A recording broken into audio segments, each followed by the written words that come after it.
Hello viewers, গল্পের ডালি চ্যানেলের পক্ষ থেকে আমি মিতু মনে বলছি। গল্পটির প্রথম পার্ট আগে আপলোড করা হয়েছে আর আজকে দ্বিতীয় পার্ট আপলোড করা হবে। আশা করব আপনারা সম্পূর্ণ গল্পটি শুনে কমেন্ট করবেন। আর হ্যাঁ, কমেন্টে জানিয়ে দিবেন আপনারা কী ধরনের গল্প চান। আর আমার চ্যানেলে যদি আপনারা নতুন হয়ে থাকেন অবশ্যই আমার চ্যানেলটি সাবস্ক্রাইব করে আমাদের পাশে থাকবেন। নাওরা, উঠবি না তুই? পানি ঢেলে দিব নাকি? আমি ঘুম ঘুম কণ্ঠে উত্তর দেই, মামি অ্যালার্ম বাজলে উঠবো। আমি তো অ্যালার্ম দিয়েই রাখছি। কয়টার অ্যালার্ম দিয়েছিস? 8টার। আজকে 10:30টায় ক্লাস। আরে বলদি, অ্যালার্ম কি আদৌ দিয়েছিস? 9টা বেজে গেছে। মামির কথা শুনে আমার ঘুম পালিয়ে গেছে। লাফ মেরে উঠে বলি, কি বললা? অ্যালার্ম বাজলো না কেন তাহলে? বলে বালিশের আশেপাশে হাত দিয়ে ফোন খুঁজতে গিয়ে মনে পড়ে ফোন তো আমার সাথেই নেই। তাই মামির দিকে তাকিয়ে একটা মেকে হাসি দিয়ে বলি, ওহ, অ্যালার্ম দিতে ভুলে গিয়েছিলাম বোধহয়। তুমি যাও না, আমি ফ্রেশ হয়ে তাড়াতাড়ি আসছি। এসবই করিস সব সময়। বিয়ে দিলে পরে টের পাবি কত ধানে কত চাল। সকালের ঘুমটা যখন উদাও হবে তখন বসে বসে কান্না করিস। বলেই মামি চলে যান। আমি বিয়ের কথা শুনে নাফসানের কথা ভাবতে থাকি। মনে মনে কল্পনা করতে থাকি, নাফসান আমাকে সাত সকালে ঘুম থেকে তুলে রান্না করতে পাঠিয়ে দিয়েছিল। তারপর আমি সারাদিন একটার পর একটা কাজ করছি একা একা, ঘর গোছানো, রান্না করা, কাপড় কাচা ইত্যাদি। নাফসান আমাকে শুধু অর্ডার দিয়েই যাচ্ছে, রান্না ভালো না হওয়ার কথা শোনাচ্ছে, একটুও ভালোভাবে কথাও বলছে না। এসব ভেবে আমার মনের অজান্তেই চিল্লিয়ে উঠি, না, এই নাফসানকে আমি ছাড়বো না। আমাকে জ্বালানোর আগে আমি নিজেই তার জীবনটা তেজপাতা বানিয়ে দিব। কার জীবন আপু? সাফিয়ার কথা আমি হুঁশে ফিরি। এতক্ষণ কী সব ভাবছিলাম আমি। এ বিয়েরই তো কোনো ভিত্তি নেই। আর আমি কি না সংসার জীবনে চিন্তা করে ফেলেছি। তাই এসব উল্টাপাল্টা চিন্তা মাথা থেকে ঝেড়ে ফেলে সাফিয়াকে বলি, কতটুকু শুনেছিস আমার কথা? ওই তো, জীবন তেজপাতা করাটুকুই। গুড, এজন্যই তো তোকে আমি বেশি ভালোবাসি। এইভাবেই সব সময় অল্প কথা শুনবি, মাহারুর মতো সব কথা শুনে ফেলিস না। বলে আমি সাফিয়ার পিঠ চাপড়ে বাথরুমে চলে যায়। আর সাফিয়া তো হতভম্ব হয়ে তাকিয়ে থাকে আর ভাবতে থাকে, আমার প্রশংসা করলো নাকি টিটকারি দিল? আপু, আজকেও আমার জন্য চকলেট আনবা? আজকেও মানে? আর কবে দিয়েছে তোকে? সাফিয়াকে মাহারু একটা মুখ ভেঙচি দিয়ে বলে, বলবো না, আপু বলতে না করেছে। সাফিয়া আমার দিকে তাকিয়ে কাঁদো কাঁদো হয়ে বলে, আপু, তুমি আবার মাহারুকে লুকিয়ে চকলেট দিছো? আবার বলতেছো আমাকে ভালোবাসো তুমি? আরে তুই কি ছোট, বসে আছো কেন? মাহারু তো ছোট, তাই তাকেই দিয়েছি। এ, যে মেয়ে নিজে চকলেট দেখলে খুশিতে পাগল হয়ে যায় সে আমাকে বড় বলতেছে? আমি মুখ ভোঁতা করে ফেলি। গতকাল মাহারুকে চকলেটটা দিতে আমার যে কষ্ট হয়েছিল সেটা যদি মাহারু একটু বুঝতো। তবুও মাহারুর মুখ বন্ধ করতে চকলেটটা দিয়ে দেওয়া লাগছিল। আমাদের কথার মাঝে মামি খাবার নিয়ে আসে। আমরা খাবার শেষ করতেই সাফিয়া আর আমি দুজনেই তৈরি হয়ে চলে আসি। সাফিয়ার কলেজ আমার ভার্সিটি যাওয়ার রাস্তায়।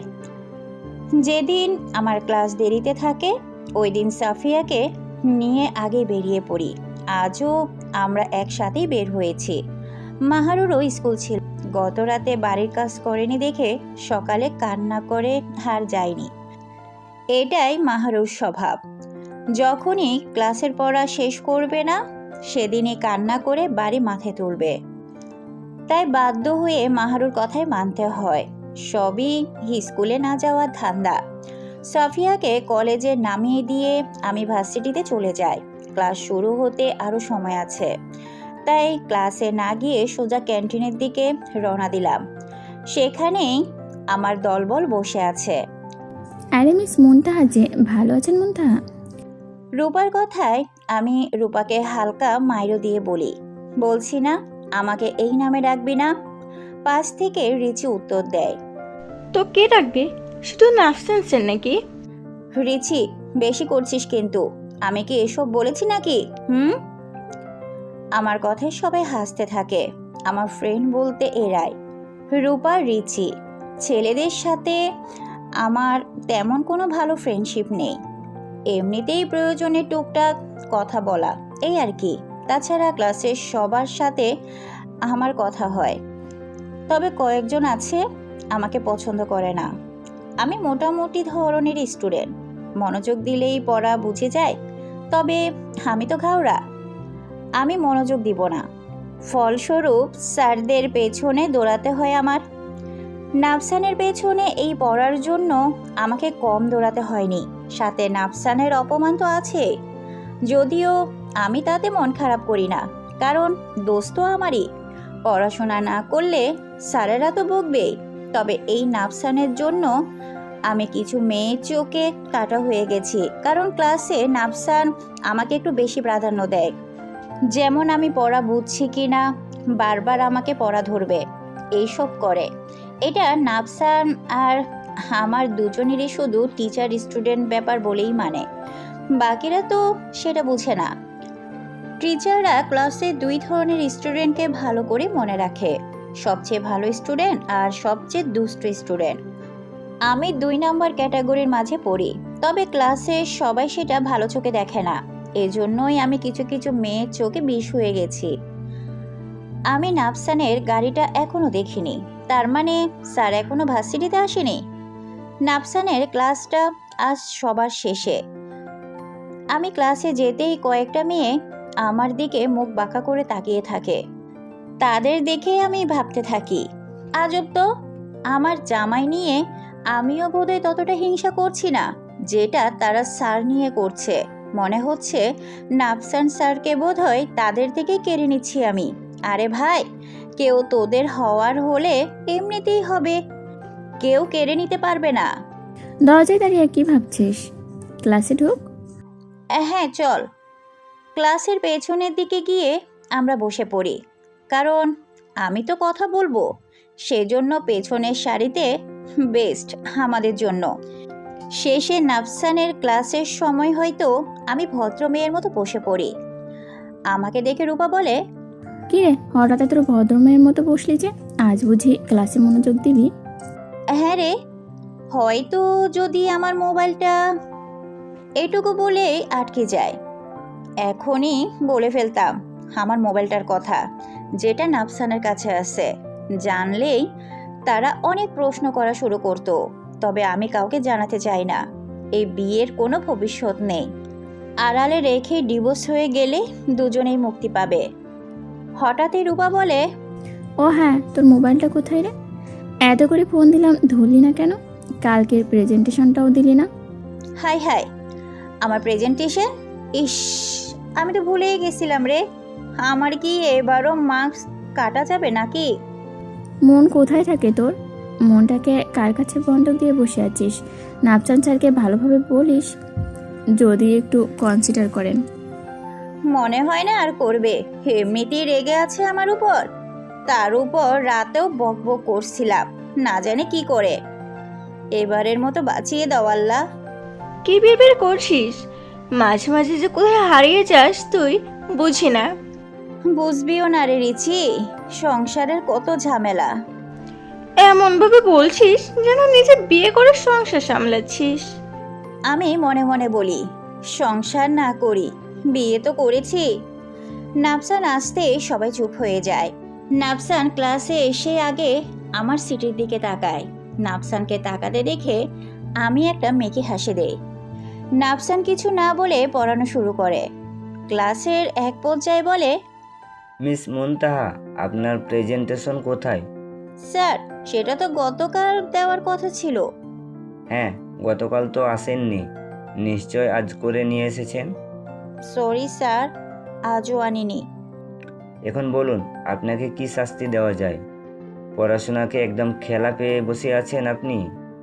পড়াশোনা ভালো না লাগলে ভার্সিটিতে আসবেন না, বিয়ে করে সংসার সামলান গিয়ে। আমি একটা শয়তানি হাসি দিয়ে বলি, সত্যি স্যার, আমিও তাই মনে করি, কিন্তু পরিবার সেটা বোঝে না। বসুন আপনি। সরি স্যার, আর ভুল হবে না। তারপর সেই ক্লাসে আমি আর কথা বলি না, বরং মনোযোগ দিয়ে ক্লাস করছি। উল্টো প্রশ্ন করে আজ নাফসানের মাথা নষ্ট করছি। স্যার, ওই অংশটুকু বুঝিনি, বুঝিয়ে দেন। মিস মুনতাহা, কি বুঝেননি বলুন। নাফসানের রাগ হলে নিজেকে কন্ট্রোল করে বুঝিয়ে দিয়েছে। এটা আমার অন্যরকম ফাঁদ। আজ সে ভদ্র মেয়ে হয়ে নাফসানকে জ্বালিয়েছে। নাফসানের এই মুহূর্তে মনে হচ্ছে আমি যদি ক্লাসে মনোযোগ না দেই বোধহয় ভালো হতো। মেয়েটা ইচ্ছে করে এমনটা করছে। ক্লাস শেষে রূপা রিচি চলে যায়। আমিই চলে যেতে বলেছি। সে নাকি নাফসানের থেকে পড়া বোঝাতে যাবে। তাছাড়া তাদের বাসা আমার বাসার উল্টোর দিকে। আমি নাফসানের কেবিনের সামনে গিয়ে দরজায় টোকা দেই। স্যার, আসবো? নাফসান না দেখেই অনুমতি দিয়ে দেয়। আমি ঢুকে দেখি নাফসার মাথায় হাত দিয়ে বসে আছে। স্যার, আপনার কি কিছু হয়েছে? মাথায় হাত দিয়ে বসে আছেন যে? আমাকে দেখেই নাফসান কিছুটা রাগান্বিত স্বরে বলে, আবার কি মাথা খেতে এসেছো নাকি? সমস্যা কি তোমার? স্যার, আমার ফোন। আনিনি তো তোমার ফোন, ভুলে গিয়েছি। একটা কাজও তো ঠিকঠাক করতে পারো না, নিজের জিনিসও গুছিয়ে রাখতে পারো না। আপনি নিজেও তো পারলেন না। আমার ফোনটা এনে দিলেই তো এত কথার কোনো দরকার ছিল না। নেক্সট ডে নিয়ে আসবো, আজ চলে যাও। না স্যার, এমন বলবেন না।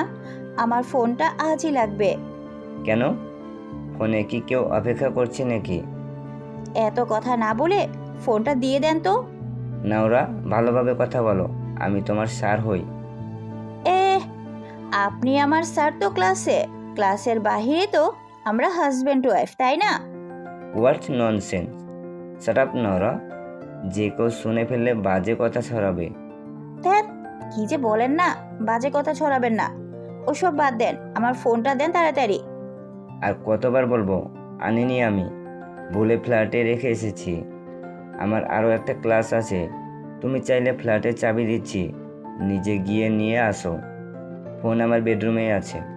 স্যার, আপনি আবারও আমাকে কুপ্রস্তাব দিচ্ছেন। শাট আপ নোরা, আমি ভার্সিটিতেই আছি, তোমাকে একা যেতে বলেছি আমি। আমি খিলখিলিয়ে হেসে ফেলি। নাফসান ফ্ল্যাটের চাবি দিতেই আমি শয়তানি হাসি দিয়ে বলি, স্যার, বুঝে শুনে দিলেন তো নাকি? না মানে, যদি আপনার বাসা থেকে কিছু নিয়ে চলে যায় তো? গতকাল আমাকে চোর বলে আজ নিজে চুরি করতে চাচ্ছ? আপনার থেকে শেখার চেষ্টা করছি আর কি। ইডিয়েট একটা, যাও বের হও। আর বাসার চাবিটা বাইরের দারোয়ানের কাছে দিয়ে আসবে। ওনাকে আর কিছু বলার দরকার নেই। না স্যার, বলবো আমি নাফসান খানের ওয়াইফ, তাহলে আর কিছু বলবে না। বলেই আমি হাসতে হাসতে বেরিয়ে যাই। গতদিনে নাফসানের বাসা চিনে এসেছি, তাই সোজা নাফসানের ফ্ল্যাটে চলে যায়। আমি ফ্ল্যাটে গিয়ে চারপাশ ভালোভাবে দেখতে থাকি। গতদিন তো দেখতে পারেনি। চারদিক দেখতে দেখতে বলি, এত সব জিনিস দেখে মনে হচ্ছে যেন বউ পোলাপাইন নিয়ে থাকে। আচ্ছা, একটা টিভি নেই কেন? স্যার কি টিভি দেখে না নাকি? আমি সব ঘুরে ঘুরে দেখতে থাকি। মূলত আমি এমন কাজ কখনোই করি না, তবে নাফসানের বাসায় আসার পর মনে হচ্ছে এই জায়গাটা আমার খুব আপন। আমি এখানে যা ইচ্ছে করতে পারবো। তবে সত্যি তো এইটাই, এই সুযোগ আমি বেশি দিন পাবো না। স্যার তো বলেই দিয়েছে ডিভোর্সের ব্যবস্থা করবে, যদিও সেটাই ভালো হবে, কারণ যেই মামা মামি এত কষ্ট করে আমাকে বড় করলো, তাদের না জানিয়ে এই বিয়ের কথা শুনলে খুব কষ্ট পাবে, আর আমি সেটা চাই না। কত সব চিন্তা করতে করতে কোন দিক দিয়ে যে সময় চলে গেছে আমি টেরই পেলাম না। হঠাৎই আমার পেটে ডাক দিয়ে ওঠে। সকালে যা খেয়ে এসেছিলাম ওইটুকুই, এখন দুপুর হতে চললো, কিছুই খাওয়া হয়নি। কি ভেবে আমি নাফসানের ফ্রিজের দিকে এগিয়ে যাই। ফ্রিজ খুলে কিছু ফল আর কাঁচা সবজি ছাড়া তেমন কিছুই খুঁজে পেলাম না। কিছু রান্নাও করা নেই। স্যার কি সব সকালে খেয়ে চলে গেল নাকি? আর কিছু না পেয়ে আমি ফ্রিজ থেকে একটা আপেল বের করে ধুয়ে খেতে থাকি। আমাকে এখন দেখলে যে কেউ বলবে এটা আমারই বাসা। আরও খালি বাসা পেয়ে আমি আরামে ঘোরাঘুরি করছি। এদিকে যে কাজে এসেছি সেটাই যেন ভুলে গেছি। তারপর নাফসানের বেডরুমে গিয়ে অবাক হয়ে তাকিয়ে থাকি। এত সুন্দর গোছানো কারোর রুম কিভাবে হতে পারে? গতদিন আমি তো এসব খেয়ালই করিনি। চারদিক কি সুন্দর পরিপাটি। নাফসানের রুমে বারান্দায় গিয়ে দেখি কয়েকটা ফুলের গাছও আছে, ফুলও ফুটে আছে। টিচার মানুষ এত শৌখিন হয় নাকি? নাফসান ভার্সিটি থেকে বাসায় এসে দারোয়ানকে জিজ্ঞাসা করে। তিনি না জানাতে নাফসান অবাক হয় আর বিড়বিড় করে বলে, নওরা কি তবে বাসায় আছে এখনো? মেয়েটার কি কোনো ভয় নেই নাকি? যতই বিয়ে হোক না কেন, কেউ তো জানে না এখনো। একজন পুরুষের বাসায় এভাবে থাকাটা কি ঠিক না? যতই হোক, আমি বাসায় একা থাকি, কখন কি হয়ে যায় বলা তো যায় না। নাফসান কিছুটা রেগেই বাসায় যায়। দরজার ভিতর থেকে লক করা। নাফসান কলিং বেল দিতেই আমি দরজা খুলে দেই। নাফসান রেগে কিছু বলবে, তার আগেই আমি নাফসানের হাতে ব্যাগটা নিজের হাতে নিয়ে নেই। তারপর বলি, আরে আসুন না, অনেক ক্লান্ত বুঝি, একটু দাঁড়ান। বলে হাতের ব্যাগটা সোফায় রেখে সোজা রান্নাঘরের দিকে এগিয়ে যায়। নাফসান তো অবাক হয়ে তাকিয়ে আমার কর্মকাণ্ড দেখছে শুধু। আমি রান্নাঘর থেকে একটা শরবতের গ্লাস এনে নাফসানের হাতে গিয়ে দেই। নেন স্যার, শরবত খান। আপনার ওইসব অরেঞ্জ জুস পাইনি, ফ্রিজে লেবু পেয়েছিলাম তাই শরবত বানিয়ে রেখেছিলাম। নাফসান হতভম্ব হয়ে শরবতটা শেষ করে। আমি নাফসানের হাত থেকে গ্লাসটা নিয়ে ফিসফিসিয়ে বলি, স্যার কেমন একটা জামাই বউ ফিল হচ্ছে না? আমার তো হচ্ছে, মনে হচ্ছে জামাই বাসায় এসেছে আর আমি সেবা করছি। নাফসান নিজের হতভম্বতা কাটিয়ে বলে, বাসায় যাওনি কেন? যাইনি কারণ হচ্ছে পরে যদি আবার বলেন সত্যিই কিছু চুরি করে নিয়েছি আমি, এই ভয়ে আর কি। বেশি কথা বলো তুমি।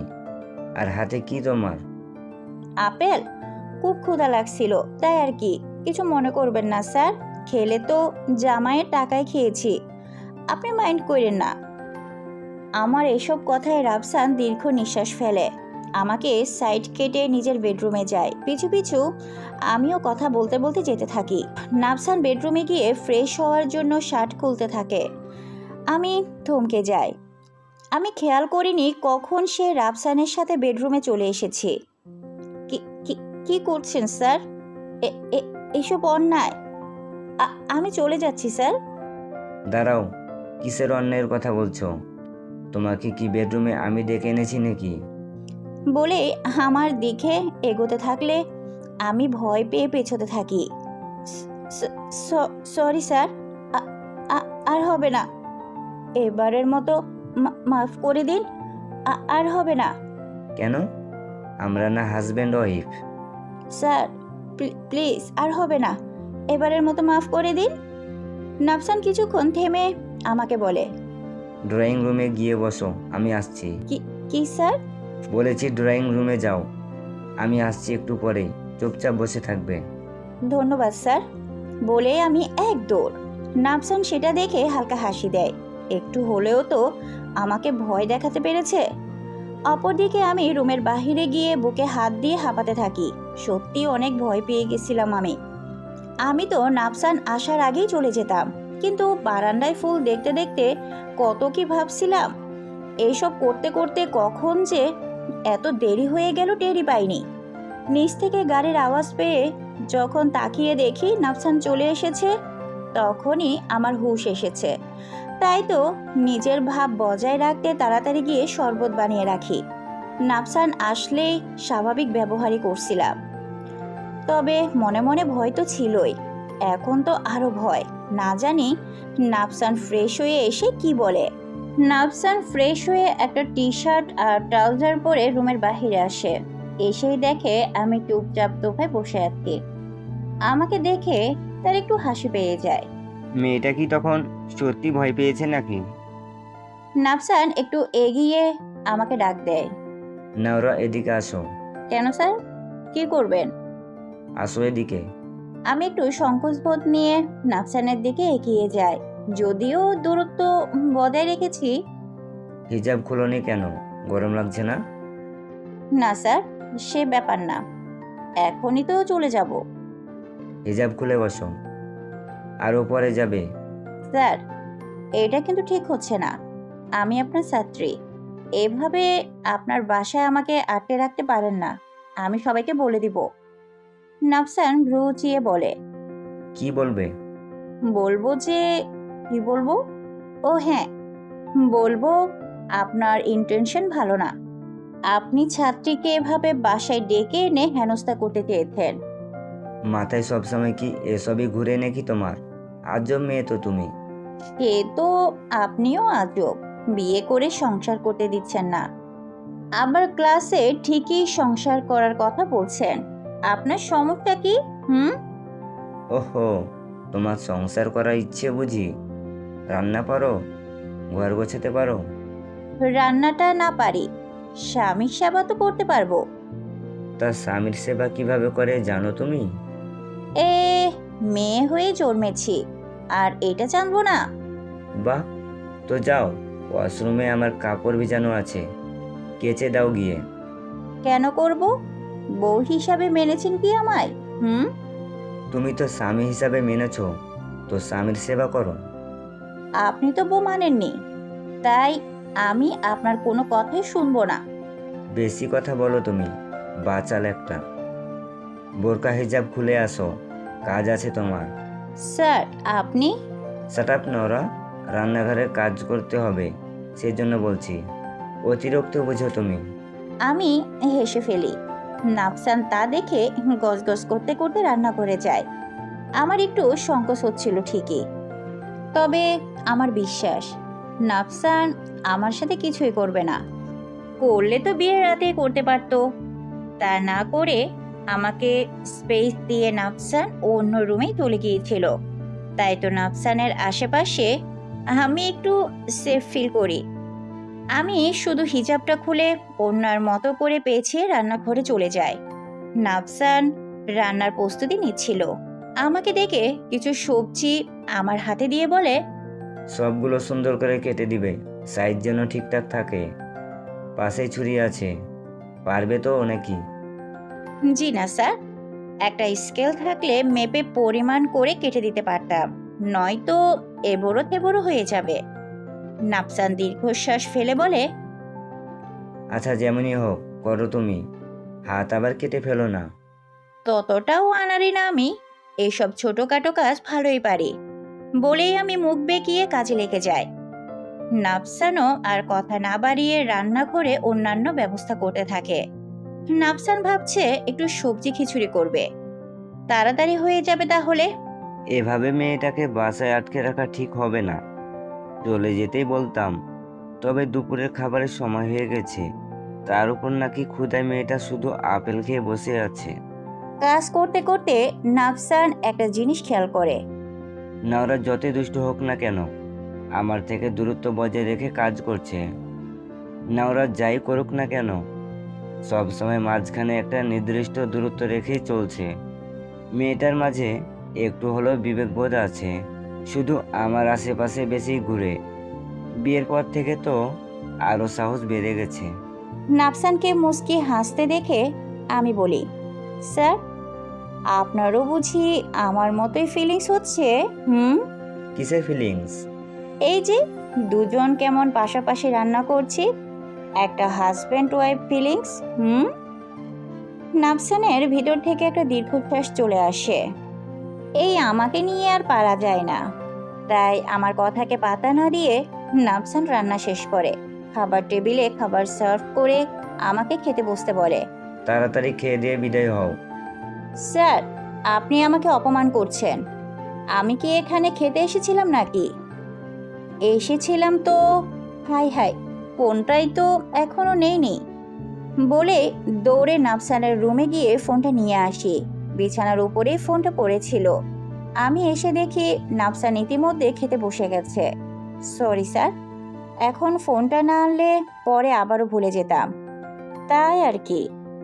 খেতে বসো। আমার খাওয়ার মাঝেই মনে পড়ে প্রেজেন্টেশনের কথা। স্যার শুনছেন, একটা কথা ছিল। বলো, শুনছি। কালকে কি প্রেজেন্টেশনটা দেওয়াই লাগবে? টপিকটা তো বুঝিনি। আর কত ছাড় দিব তোমায়? পড়াশোনা নিয়ে কোনো সিরিয়াস নেই তোমার? না স্যার, বিয়ে নিয়ে আছি। আপনি রাজি হয়ে যান, আমি সংসার করতে এক পায়ে খাড়া। খাবার শেষে সোফায় গিয়ে বসো, আবার বুঝিয়ে দিচ্ছি। আমি মনে মনে বলি, এখন হাজারবার বললেও বুঝিয়ে দিবে, তাও বিয়ের কথা মানতে চাইবে না। আমার কি, আমারও দরকার নেই। তার চেয়ে পড়াশোনায় ভালো, অন্তত এই ব্যাটার সাথে সংসার করতে হবে না। খাবার শেষে নাফসান আমাকে প্রেজেন্টেশনের টপিকসটা বুঝিয়ে দেয়। আমি এখন আর দুষ্টুমি করি না, ভালোভাবেই বুঝি নেই। যেহেতু প্রেজেন্টেশন করতেই হবে, তাহলে আর ঢং করে লাভ নেই। শেষে আমার যাওয়ার সময় হলে নাফসান ডাক দেয়। সব নিয়েছো তো ঠিকঠাক? না স্যার, জামাইটাকে এখনো নেওয়া হয়নি। আমি তোমার হাত ঘড়ির কথা বলছি। হাতে ঘড়ি এনেছিলাম নাকি? কোথায় রেখেছি? নাফসান এগিয়ে গিয়ে ঘড়িটা এনে দেয়। আমি তাড়াহুড়ো করে ঘড়িটা হাতে পরে নেই। ইতিমধ্যে 4টা বেজে গেছে। আসি স্যার, অনেক জ্বালিয়েছি আপনাকে। পৌঁছে দিয়ে আসবো? না স্যার, লাগবে না, আমি একাই যেতে পারবো। এই কথা শুনে আমি যেন থমকে যাই, তারপর কেমন যেন শান্তভাবে মাথা নাড়িয়ে বেরিয়ে যাই। নাফসান দরজায় দাঁড়িয়ে দেখে আমি দৌড়ে সিঁড়ি দিয়ে নেমে যাচ্ছি, অথচ বিল্ডিং এর লিফট আছে, সেটা রেখে আমি সিঁড়ি বেয়ে দৌড়ে নেমে যাচ্ছি। নাফসান কি মনে করে যেন বারান্দায় গিয়ে দাঁড়ায়, সেখান থেকে দাঁড়িয়ে আমার যাওয়াটা দেখতে থাকে। আমি এমনিতেই যতই দুরন্তপনা করি না কেন, বাহিরে তার চেয়ে ভদ্র আর কেউ নেই। এই তো কি সুন্দর ভদ্র মেয়ের মতো একটা গাড়িতে উঠে চলে গেলাম। আমি চলে যেতেই নাফসান রুমে আসে। সম্পূর্ণ ফ্ল্যাটটা কেমন খালি খালি লাগছে, আগে তো কখনো এমন লাগেনি। দুদিনেই আমি নাফসানের মনটাকেও চেঞ্জ করে দিচ্ছি, সব ওই আমার প্রভাব। আমি গাড়িতে উঠে কিছু দূর যেতেই মামা গাড়িতে ওঠে। মামা, তুমি এত তাড়াতাড়ি আজকে? ও মা, নাওরা যে, আসলে আজকে তাড়াতাড়ি সব কাজ সেরে ফেলেছি, তাই বসকে বলতেই তাড়াতাড়ি ছুটি দিয়ে দিল। ও হ্যাঁ রে, তা তোর এত দেরি হলো যে? ওই তো লাইব্রেরিতে ছিলাম, কখন যে দেরি হয়ে গেল টের পাইনি। ইতিমধ্যে মামি আমাকে ফোনও দিয়ে ফেলেছে দেরি হচ্ছে বলে। আমি আসছি বললেও মামার কথা বলে না, ওটা সারপ্রাইজ। মামা ভাগ্নি বাসায় পৌঁছেছি। দু বোন বাবাকে এই সময় দেখে খুশি হয়ে যায়। মামা কাজ শেষে বাসায় পৌঁছাতে সন্ধ্যার পর হয়ে যায়। মাঝে মাঝে এভাবে মামা আগে পৌঁছে গেলে সবাই অনেক খুশি হয়ে যায়। দুজনে তাড়াতাড়ি ফ্রেশ হয়ে আসতেই সবাই মিলে হই হই করে আনন্দ করে নাস্তা করি। এমন না আমার মামা মামিরা গরিব, বরং মামার বেতন দিয়ে আমাদের সংসার মোটামুটি ভালোই চলে। তবে আমি নিজে থেকে একটু খরচ কম করি, যাতে কখনো আমার জন্য দুই মামাতো বোনের কোনো কমতি না পড়ে। তিনজনই তো স্টুডেন্ট, পড়াশোনায় অনেক খরচ।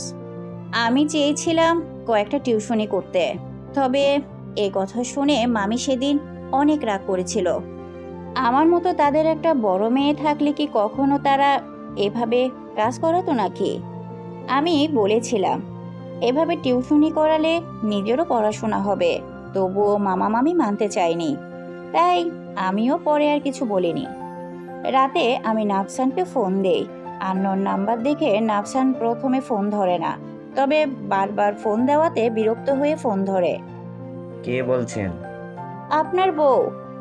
নাওরা? তো আপনার বউ কয়টা? আর কয়টা বিয়ে করেছেন আপনি? সত্যি করে বলবেন স্যার। আরও 2টা বউ আছে আমার। হয়েছে? আমি কাঁদো কাঁদো কণ্ঠে বলি, আমার সাথে এমন অন্যায় আমি মেনে নিব না স্যার।